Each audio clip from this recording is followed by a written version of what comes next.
माता पिता और वरिष्ठ नागरिकों का भरण पोषण तथा कल्याण अधिनियम 2007 के संबंध में महत्वपूर्ण विधिक प्रावधान, इस विषय पर श्रीमती रेशमा गुल खान, अधिवक्ता, बिलासपुर, छत्तीसगढ़ से की गई बातचीत। ये आकाशवाणी बिलासपुर की प्रस्तुति है।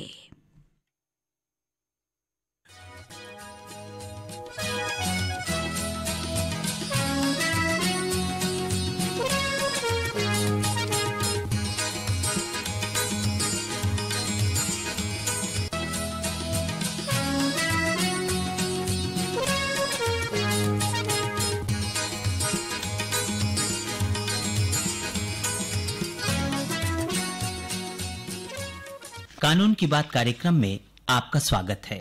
श्रोताओं, कानून की बात कार्यक्रम में हम नए नए विषयों पर जानकारी लेकर आपके समक्ष आते हैं और इसी क्रम में माता पिता और वरिष्ठ नागरिकों का भरण पोषण कल्याण अधिनियम 2007 के विषय में जानकारी देने के लिए आज हमारे स्टूडियो में उपस्थित हुई हैं बिलासपुर की अधिवक्ता रेशमा गुल खान। रेशमा गुल खान जी, हम आपका अपने स्टूडियो में स्वागत करते हैं। बहुत बहुत शुक्रिया। आकाशवाणी के सभी श्रोताओं को मेरा नमस्कार। अब हम अपने विषय पर आते हैं। सबसे पहले रेशमा जी, हमें बताइए कि माता पिता और वरिष्ठ नागरिक भरण पोषण अधिनियम क्या है और ये कब से लागू हुआ? जैसे कि नाम से ही प्रतीत होता है कि माता पिता एवं वरिष्ठ नागरिक, तो जो माता पिता और वरिष्ठ नागरिकों से संबंधित है जो सीनियर सिटीजन और 60 साल से अधिक और 60 साल के नागरिकों के लिए अधिनियम बनाया गया है और ये संपूर्ण भारत में 29 दिसंबर 2007 को प्राप्त हुई इसमें और 31 दिसंबर 2007 से ये लागू हुआ है। रेशमा जी, जैसा कि आपने बताया कि माता पिता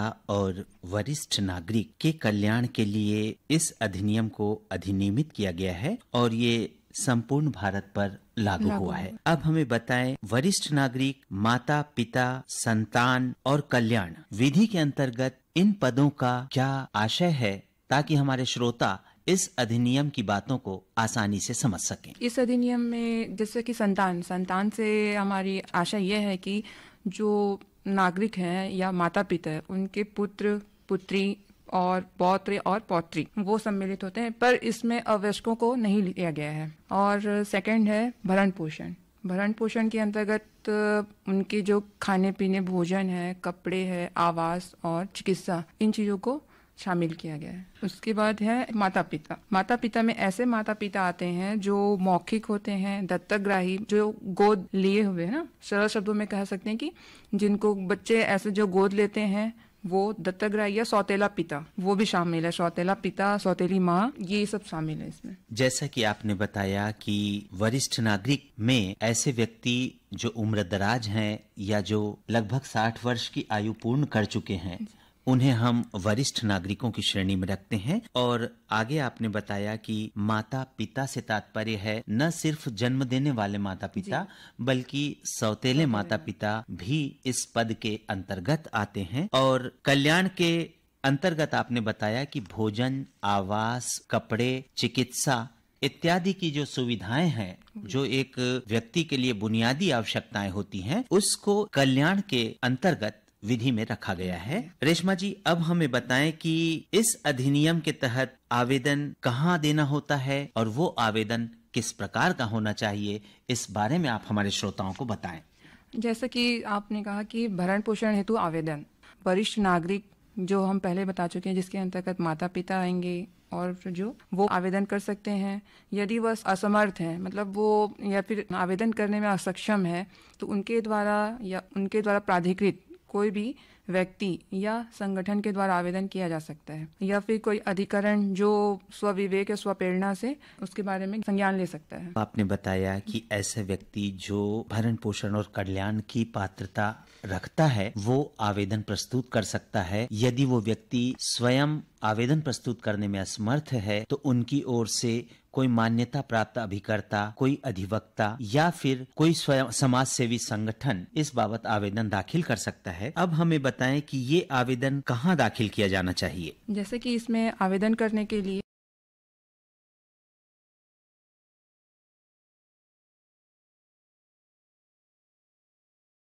स्वप्रेरणा से ही इसमें आवेदन किया जा सकता है। इसके लिए एक अधिकरण का गठन किया गया है, वहाँ पर अधिकरण के अंतर्गत आवेदन प्रस्तुत किया जाता है। यदि कोई ऐसा आवेदन प्राप्त होता है तो उसमें किस प्रकार विचारण किया जाता है, इस बारे में आप हमारे श्रोताओं को बताएं। सर्वप्रथम जैसे कि अधिकरण के समक्ष आवेदन प्रस्तुत हो जाता है, फिर जो विपक्षी पार्टी होती है उनको नोटिस की तामीली की जाती है। दोनों पक्षकारों को सुनवाई का अवसर दिया जाएगा और समुचित जांच की जाएगी। आवेदन अधिकरण में आवेदन करने के पश्चात आवेदन का निस्तारण विपक्षी पर नोटिस की तामीली होने की तारीख से 90 दिन के भीतर दिया जाएगा। विशेष परिस्थितियों में यह अवधि 30 दिन तक भी बढ़ाई जा सकती है। कहने का आशय ये है कि यदि कोई आवेदन अधिकरण को प्राप्त होता है तो उसमें सुनवाई की प्रक्रिया ये है कि नोटिस की तामीली विपक्षी पक्ष को दी जाएगी और उन्हें और आवेदक पक्ष को सुनवाई का समुचित अवसर देने के पश्चात उस पर विचार करने के पश्चात फिर कोई आदेश पारित किया जाएगा। और इन समस्त प्रक्रियाओं की जो अवधि है वो 90 दिनों की है और किन्हीं कारणों से 90 दिनों के पश्चात इस अवधि को 30 दिनों के लिए और अधिक विस्तारित किया जा सकता है। बहुत अच्छी और सारगर्भित जानकारी आपके द्वारा हमारे श्रोताओं को दी जा रही है। अब हमें बताएं, ये जो आवेदन रहेगा ये किनके विरुद्ध प्रस्तुत किया जाएगा? भरण पोषण हेतु आवेदन एक या अधिक व्यक्तियों के विरुद्ध किए जा सकते हैं। ऐसे व्यक्तियों में शामिल है संतान, संबंधी में उसके रिश्तेदार और भरण पोषण के लिए दायी अन्य व्यक्ति भी हैं। जैसा कि हम देखते हैं रेशमा जी कि न्याय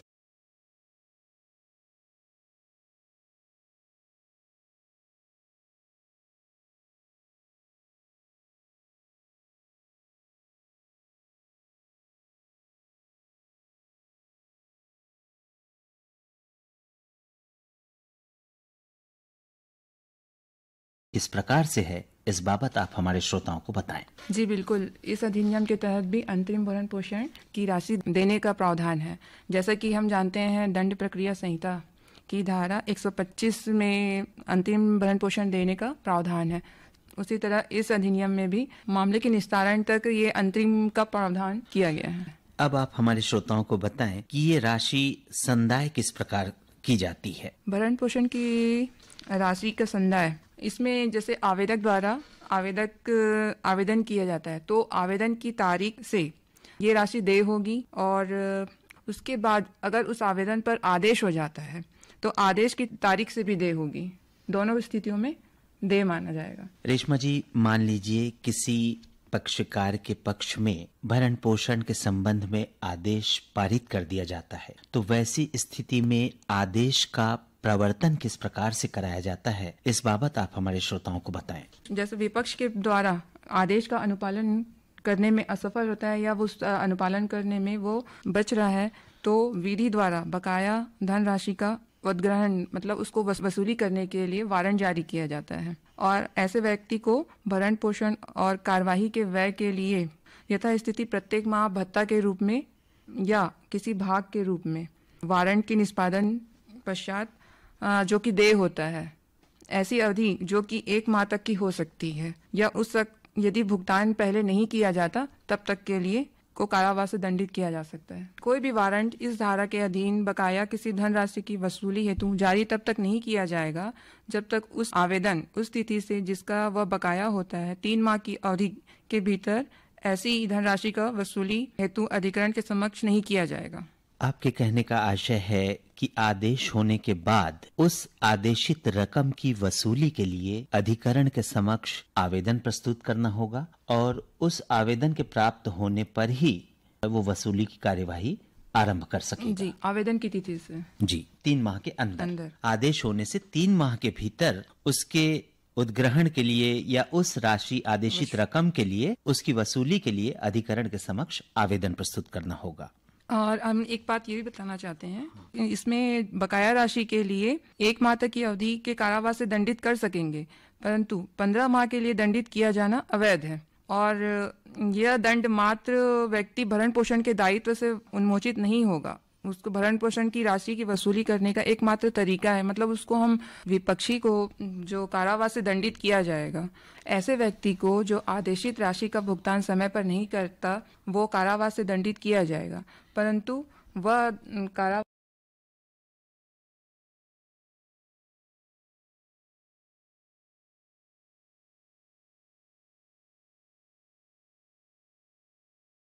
या परामर्शदाता की व्यवस्था रहती है। तो क्या इस प्रकार की कोई व्यवस्था इस अधिनियम में की गई है? जी हाँ, इसमें सुलह अधिकारी के रूप में माता पिता एवं वरिष्ठ नागरिकों का भरण पोषण अधिनियम के तहत सुलह अधिकारी का नाम निर्देशित किया गया है, जो कि इस अधिनियम की धारा 5 की उपधारा 1 के स्पष्टीकरण में निर्दिष्ट कोई व्यक्ति या संगठन का प्रतिनिधि या धारा 18 की उपधारा 1 के अधीन राज्य सरकार द्वारा अभिहित भरण पोषण अधिकारी या इस प्रयोजन हेतु अधिकरण द्वारा निर्देशित किसी अन्य व्यक्ति से है, वो सुलह अधिकारी कहलाएगा। न्यायालयों में यदि एक पक्ष सूचना प्राप्ति के उपरांत भी अनुपस्थित रहता है या न्यायालयीन कार्यवाही से जानबूझकर विरत रहने का प्रयास करता है, तो ऐसी दशा में एक पक्षी कार्यवाही किए जाने का प्रावधान रहता है। तो माता पिता और वरिष्ठ नागरिक का भरण पोषण और कल्याण अधिनियम 2007 में ये किस प्रकार से है, इस बारे में आप हमारे श्रोताओं को बताएं। माता पिता एवं वरिष्ठ नागरिकों का भरण पोषण और कल्याण अधिनियम 2007, इसके अंतर्गत एक पक्षीय कार्यवाही का प्रावधान किया गया है। आदेशिका जारी किए जाने पर अधिकरण का यह समाधान होता है कि विपक्षी तामिल को नहीं मान रहा है या तामिली से बच रहा है या जानबूझकर अधिकरण में उपस्थित होने की उपेक्षा कर रहा है, तो वह विपक्षी के विरुद्ध एक पक्षी कार्यवाही कर सकेगा और एक पक्षी कार्यवाही करते हुए वो उस प्रकरण का एक पक्षी निराकरण करने में सक्षम होगा। रेशमा जी, बहुत सारगर्भित और उपयोगी जानकारी आप हमारे श्रोताओं को दे रही हैं माता पिता और वरिष्ठ नागरिकों का भरण पोषण कल्याण अधिनियम 2007 के विषय में। अब आप हमें बताएं कि ये अधिकरण जो है ये किस प्रकार गठित होगा और किस प्रकार ये आवेदनों का निस्तारण कर सकेगा। माता पिता एवं वरिष्ठ नागरिकों का भरण पोषण और कल्याण अधिनियम 2007, इसके अंतर्गत अधिकरण का गठन किया जाता है। ये राज्य सरकार इस अधिनियम के प्रारंभ की तारीख से 6 माह की अवधि के भीतर सरकारी राजपत्र में अधिसूचना द्वारा धारा 5 के अधीन भरण पोषण के आवेदन का न्याय निर्णय और विनिश्चयन करने के प्रयोजन हेतु एक या अधिक अधिकरणों का गठन करेगा, जैसा कि अधिसूचना में निर्दिष्ट किया जाए। अधिकरण की अध्यक्षता राज्य के उपखंडीय अधिकारी की श्रेणी से न्यून अधिकारी मतलब एसडीओ के द्वारा किया जाएगा। अधिकरण की अध्यक्षता राज्य के उपखंडीय अधिकारी की श्रेणी से अन्यून अधिकारी अर्थात एसडीओ से न्यून श्रेणी का अधिकारी नहीं कर सकता। एसडीओ के स्तर का ही अधिकारी उसकी अध्यक्षता करेगा। और साथ ही मैं ये भी बताना चाहूंगी कि जहां 2 या 2 से अधिक अधिकरणों का गठन किसी क्षेत्र हेतु किया जाता है, वहां राज्य सरकार समान या विशेष आदेश द्वारा उनके बीच कारोबार के वितरण मतलब उनकी कार्य प्रणाली का विनिमय कर सकेगी। और अधिकरण का एक अध्यक्ष होगा, अर्थात अधिकरण की अध्यक्षता ऐसे व्यक्ति के द्वारा की जाएगी जो उपखंड अधिकारी से न्यून पंक्ति का नहीं होगा। जैसे कि मुझे एक मामला याद आ रहा है, गणेश डी वानखेड़े बनाम प्रतिमा गणेश वानखेड़े के मामले में बम्बई उच्च न्यायालय द्वारा यह अभी निर्धारित किया गया है कि धारा 23(1) में विनिर्दिष्ट परिस्थितियों में वरिष्ठ नागरिकों द्वारा किए गए संपत्ति के अंतरण को शून्य घोषित करने की अधिकरण को अधिकारता है।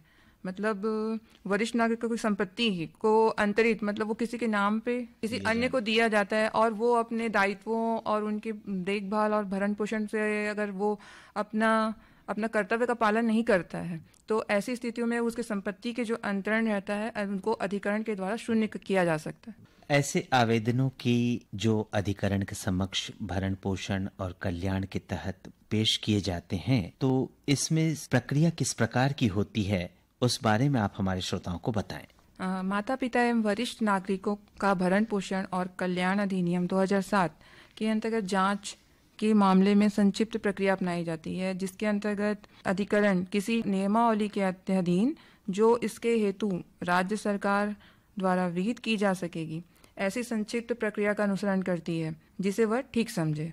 इस अधिनियम के अंतर्गत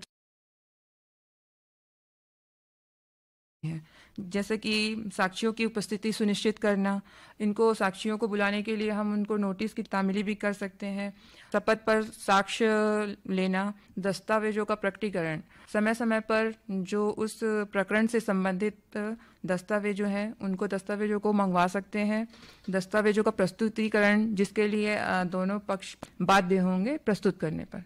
जहां तक उपस्थिति सुनिश्चित करने हेतु पक्षकारों या साक्षियों पर सम्मन की तामीली का प्रश्न है, यदि ऐसे मामले अधिकाधिक हैं तो सभी से पृथक पृथक तामीली कराया जा सकता है।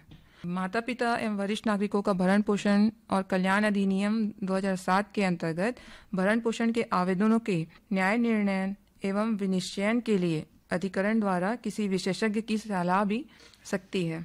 रेशमा जी, जैसा कि हम देखते हैं कि समय परिवर्तनशील है और उसी प्रकार परिस्थितियां भी बदलती रहती हैं, तो यदि किसी व्यक्ति को किसी राशि का आदेश अधिकरण द्वारा पारित कर दिया गया, अब कालांतर में यदि उस व्यक्ति की आवश्यकताएं बढ़ गई हों या ऐसी परिस्थितियां हो कि वो राशि जो आदेशित रकम है वो उसके गुजर बसर के लिए पर्याप्त न हो, तो क्या आदेशित रकम में परिवर्तन के संबंध में कोई प्रावधान इस अधिनियम में है? जी बिल्कुल। भत्ते में मतलब इनको जो मासिक भत्ता मिलता है उसमें भी परिवर्तन किया जाता है। वो समय समय पर परिस्थितियों पर निर्भर करता है। जब परिस्थितियों में परिवर्तन हो जाए और जब सक्षम सिविल न्यायालय के आदेश से यह प्रतीत हो कि धारा 9 के अंतर्गत दिया गया आदेश रद्द किया जाना चाहिए अथवा परिवर्तित किया जाना चाहिए, तो उसमें परिवर्तन किया जा सकता है। इसके अनुसार भरण पोषण का आदेश पारित करने के पश्चात परिस्थितियों में परिवर्तन हो जाने पर मजिस्ट्रेट द्वारा भरण पोषण की राशि में भी परिवर्तन किया जा सकता है। माता पिता और वरिष्ठ नागरिकों का भरण पोषण कल्याण अधिनियम 2007 के विषय में रेशमा जी, आपने हमारे श्रोताओं को बहुत कम समय में बहुत उपयोगी और सारगर्भित जानकारी प्रदान की। आप हमारे श्रोताओं को क्या संदेश देना चाहेंगी? विधि में माता पिता एवं वरिष्ठ नागरिकों के कल्याण के लिए अनेक प्रावधान बनाए गए हैं। हमें चाहिए कि उन प्रावधानों को समझें, आवश्यकता अनुसार उनका उपयोग करें ताकि इन प्रावधानों की सार्थकता सिद्ध हो सके। माता पिता और वरिष्ठ नागरिकों का भरण पोषण कल्याण अधिनियम 2007 के विषय में आपने इतने कम समय में इतनी सारगर्भित और उपयोगी जानकारी हमारे श्रोताओं को दी, इसके लिए आपका बहुत बहुत धन्यवाद। और इसी के साथ कानून की बात कार्यक्रम का ये अंक हम यहीं समाप्त करते हैं। अनुमति दीजिए मानस तिवारी को नमस्कार।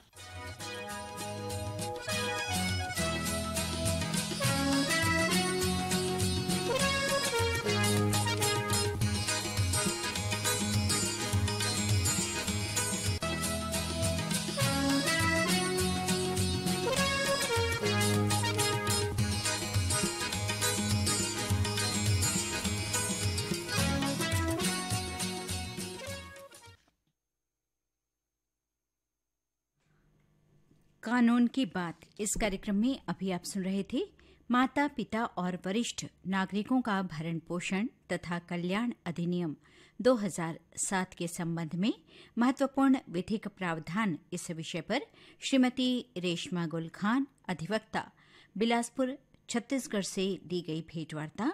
भेंटकर्ता थे